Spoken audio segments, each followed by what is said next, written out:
የንጉሡ የእሾህ አክሊል። ከ13ቱ ሕማማተ መስቀል አምስተኛው ጀርባን መገረፍ። ይህ በጲላጦስ አደባባይ የተፈጸመው ተቀስፎ ዘባን ወይም የጀርባ መገረፍ ምስጢር የሰው ልጅ የባርነት ደብዳቤ የተቀደደበትና የነፃነታችን ሰነድ በደም የተፈረመበት ምዕራፍ ነው። ዓለማትን በቃሉ ይሁን ብሎ የፈጠረ መብረቅን እንደ ጅራፍ የሚያዝዝና ነጎድጓድን በቃሉ የሚታዘዙለት ኃያል አምላክ ዛሬ ግን እንደ ምስኪን ፍጥረት ጀርባውን ለግርፋት ሰጠ። ይህ የሚያሳየው ጌታችን አቅም አጥቶ ሳይሆን በፍቅሩ ተሸንፎ የሰው ልጅን ለማዳን ራሱን ዝቅ ማድረጉን ነው። መብረቅን ማዘዝ የሚችለው እጁ ዛሬ በገዛ ፍጥረቶቹ እጅ የሚወርድበትን ጅራፍ ዝም ብሎ ተቀበለ። ያ በሰማያዊ መንበር ላይ ሆኖ ቅዱሳን መላእክት ኪሩቤልና ሱራፌል ከግርማው የተነሳ ፊታቸውን በክንፋቸው የሚሸፍኑለት ጌታ ዛሬ ግን በምድር ላይ ለግርፋት ጀርባውን አጋለጠ። በሰማይ መላእክት ምስጋና የሚከበው ጀርባው በምድር ላይ በጭካኔ በተሞሉ ጭፍሮች ጅራፍ ተቆሰለ። ይህ ትልቅ ንጽጽር የሚያሳየው የእግዚአብሔርን ታላቅነትና የሰው ልጅ ታላቅ በደል ነው። ጌታችን ጀርባውን ለግርፋት የሰጠው የአዳምን የባርነት ዕዳ ለመክፈል ነው። አዳም በገነት ውስጥ ትእዛዝ አፍርሶ በበደለ ጊዜ ለዲያብሎስ የባርነት ደብዳቤ ጽፎ ነበር። ጌታችን ግን ያንን የሺህ ዘመናት የዕዳ ደብዳቤ በቆሰለውና በደማው ጀርባው ላይ ደመሰሰው። እያንዳንዱ ጀርባው ላይ ያረፈው ጅራፍ ለእኛ የነፃነት አዋጅ ነበረ። እርሱ ሲገረፍ እኛ ከዘላለም የኀጢአት ግርፋት ነፃ ወጣን። በገዛ እጁ የፈጠራቸው ጭፍሮች እርሱ በሰጣቸው ጉልበትና እስትንፋስ ተጠቅመው በእርሱ ላይ ጅራፍ ሲያነሱ፣ እርሱ ግን ምድርን አዞ እንዲውጣቸው አላደረገም። ያ ትዕግሥቱ ለሰው ልጅ ያለውን ጥልቅ ፍቅር ያሳያል። ለፍጥረቴ ስል ይህን መከራ እቀበላለሁ የሚል መለኮታዊ ዝምታን መረጠ። ይህ የታገሰው ውርደትና ግርፋት ዛሬ ለእኛ የማይጠወልግ የክብር ልብስ ሆኖናል። በዚያች ሰዓት ዓለማትን በቃሉ ይሁን ብሎ የፈጠረና መብረቅን እንደ ጅራፍ የሚያዝ ጌታ በገዛ ፍጥረቶቹ እጅ ጀርባውን ለግርፋት ሰጠ። ያ ኪሩቤልና ሱራፌል ግርማው ስላስፈራቸው ፊታቸውን በክንፋቸው የሚሸፍኑለት ጌታ ዛሬ ግን በጭካኔ በተሞሉ ጭፍሮች ፊት ጀርባው ለግርፋት ተጋለጠ። ያ የሰው እጅ አጥንትና ሥጋ በጥበቡ አበጅቶ የፈጠረ የአዳምን ጀርባ በድንቅ አሰራር የሠራ ጌታ ዛሬ ግን በገዛ ፍጥረቶቹ እጅ ጀርባውን እንዲሰነጠቅ ተፈቀደ። በጭቃ አበጅቶ ዐይን የፈጠረ ሽባ የፈወሰና ሙት ያስነሣ እጁ ዛሬ ግን ለእኛ ሲል ታስሮ ጅራፍ እንዲያርፍበት ተገደደ። ይህ ትሕትና ሳይሆን ለፍጥረቱ ያለውን ጥልቅ ፍቅር ለመግለጽ የመረጠው የመከራ መንገድ ነው። ያ ግርፋት ተራ ጅራፍ አልነበረም። በእያንዳንዱ ጅራፍ ጫፍ ላይ አጥንትን የሚሰነጣጥቅ ሥጋን የሚዘነጥል የብረትና የአጥንት ቁርጥራጮች ነበሩበት። የጌታችን ቅዱስ ሥጋ በመከራ ሲቆረስ ያ የጸጋ ምንጭ የሆነው ጀርባው እንደ ታረሰ መሬት በደምና በቁስል ተሰነጠቀ። ጅራፉ በወረደ ቁጥር የጌታችን ሥጋ እየተገነጠለ ይወድቅ ነበር። ያ ሰማያዊ ግርማው ዛሬ በምድር ላይ በጭካኔ ተተለተለ። ነቢዩ ዳዊት ከ100 ዘመናት በፊት በመንፈስ ቅዱስ ተቃኝቶ በጀርባዬ ላይ ኀጢአተኞች ገረፉኝ፣ ዓመፃቸውንም አረዘሙ እንዳለ ያ ንጹሕ ጀርባው በክፉዎች እጅ ተተለተለ። ጅራፉ እንደ እርሻ ማረሻ ጀርባውን ሰነጠቀው። ይህ የሆነው ግን ያለ ምክንያት አይደለም። የአዳምን የሺህ ዘመናት የኀጢአት ቆሻሻ በደሙ ሊያጥቦ ስለወደደ ነው። ዛሬ እኛ በነፃነት የምንመላለሰው የጌታችን ጀርባ በጲላጦስ አደባባይ ስለቆሰለ ነው። ያ የታገሰው ግርፋት ለእኛ የድል አክሊል ሆኖናል። አንተ ጀርባህን ለግርፋት ባትሰጥ ኖሮ እኛ ዛሬ የኀጢአት ባሮች ሆነን እንቀር ነበር። ያ በደምና በቁስል የተለወሰ ጀርባህ ዛሬ ለእኛ የማይጠወልግ የክብር ልብስና የዘላለም መጠጊያ ሆኖናል። እርሱ ሲገረፍ እኛ ከሰይጣን ግርፋት ነፃ ወጣን።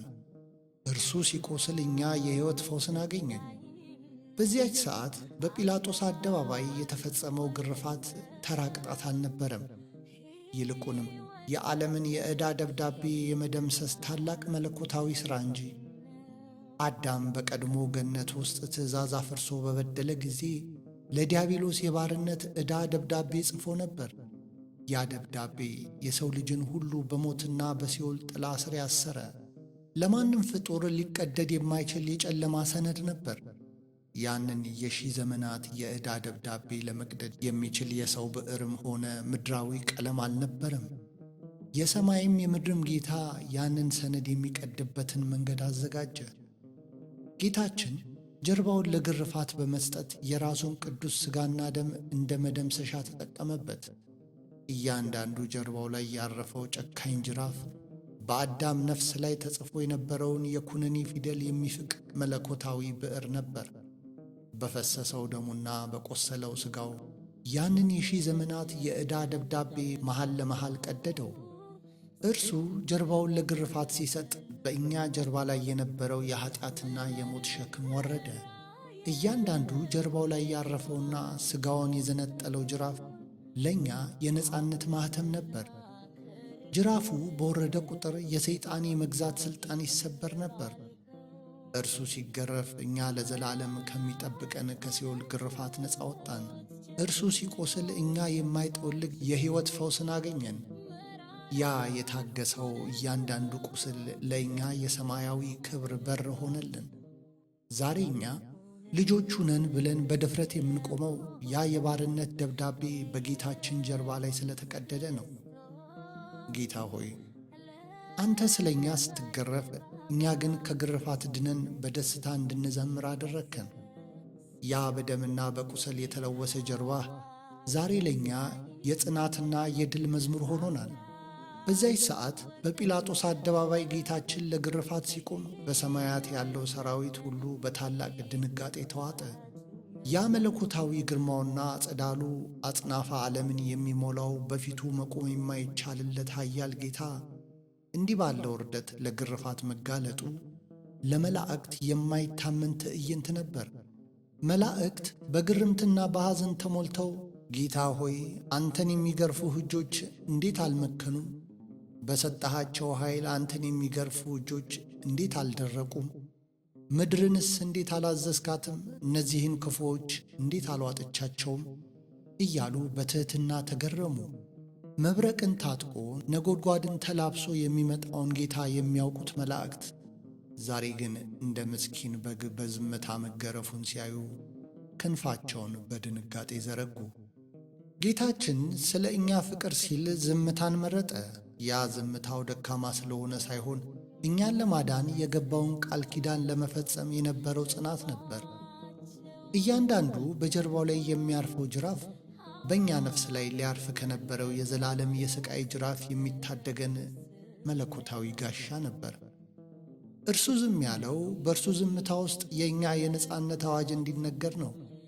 እኛ በበደላችንና በአመፃችን ምክንያት የዘላለም ቅጣትና የሲኦል ግርፋት ይገባን ነበር። ነገር ግን ጌታችን እኔ ልገረፍላችሁ፣ እናንተ ግን ነፃ ውጡ፣ እኔ ልቁሰልላችሁ፣ እናንተ ግን ተፈወሱ በማለት ክብሩን አዋርዶ የእኛን ውርደት ለራሱ ወሰደ። ያ በጀርባው ላይ የፈሰሰው ደም በእኛ ላይ ተጽፎ የነበረውን የኩነኔ ደብዳቤ ፋቀው። እርሱ ተገርፎ እኛን ከሰይጣን ግርፋት ነፃ አወጣን። ዛሬ በድፍረትና በክብር የምንቆመው በዚያ ሰዓት ጌታችን ስለ እኛ ተዋርዶ በመገረፉ ነው። ያ የመላእክት ጌታ በትዕግሥቱ ዓለምን አሸነፈ። ያ የታገሰው ውርደት ለእኛ የዘላለም የኩራትና የድል አክሊል ሆኖናል። ጌታ ሆይ፣ አንተን የገረፉ እጆች ባይመክኑም ግርፋቱ ግን የእኛን የኀጢአት ኃይል መክኖ እንዲቀር አደረገው። ዛሬ እኛ በድፍረትና በነጻነት የምንመላለሰው በዓለም ፊት አንገታችንን ቀና አድርገን የምንቆመው የጌታችን ጀርባ በጲላጦስ አደባባይ ስለቆሰለና ስለተተለተለ ነው። ያ በዝምታ የታገሰው እያንዳንዱ ጅራፍ ለእኛ የድል አዋጅና የክብር አክሊል ሆኖናል። ጌታ ሆይ፣ አንተ ጀርባህን በግርፋት ባትሰጥ ኖሮ እኛ ዛሬም በኀጢአት ሰንሰለት ታስረን በዲያብሎስ ጅራፍ እየተገረፍን የጨለማ ባሮች ሆነን እንቀር ነበር። አንተ ግን ልጆቼ አይገረፉ፣ እኔ ልገረፍላችሁ ብለህ የባርነትን ጽሕፈት በቆሰለው ጀርባህ ደመሰስከው። ያ የአንተ መገረፍ የእኛን የዘላለም እስራት በጠሰው። ያ በደምና በቁስል የተለወሰው ጀርባህ ዛሬ ለእኛ የማይጠወልግ የክብር ልብስ ሆኖናል። እኛ በኀጢአት ምክንያት ራቁታችንን ስንሆን፣ አንተ ግን በቆሰለው ጀርባህ የጸጋ ልብስን ሰፋህልን።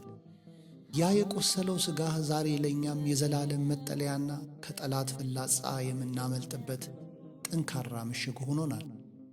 ጀርባህ በመገረፉ ሲታረስ፣ ለእኛ ግን የሕይወት ሰብል የበቀለበት ለም መሬት ሆኖናል። ዓለም ጌታን ስታዋረደው ድል ያደረገች መሰላት። ነገር ግን ያ የታገሰው ውርደትና ግርፋት ለእኛ የዘላለም የኩራት ምንጭ ሆነ። እያንዳንዱ ጀርባው ላይ ያረፈው ጅራፍ በእኛ ራስ ላይ እንደሚደፋ የድል አክሊል ነው። እርሱ ዝቅ ስላለ እኛ ከፍ አልን። እርሱ ስለ ቆሰለ እኛ ተፈወስን። ጌታ ሆይ ስለ እኛ ፍቅር ብለህ ጀርባህን ለጅራፍ ሥጋህን ለግርፋት አሳልፈ ስለ ሰጠህ ምስጋና ላንተ ይሁን። ያ በጲላጦስ አደባባይ የፈሰሰው ደምህ ዛሬም በነፍሳችን ላይ የታተመ የነጻነት ማኅተም ነው። ዛሬም ዘወትርም ስለማይነገረው ቸርነትህ ስምህ ይባረክ። ይቆየን።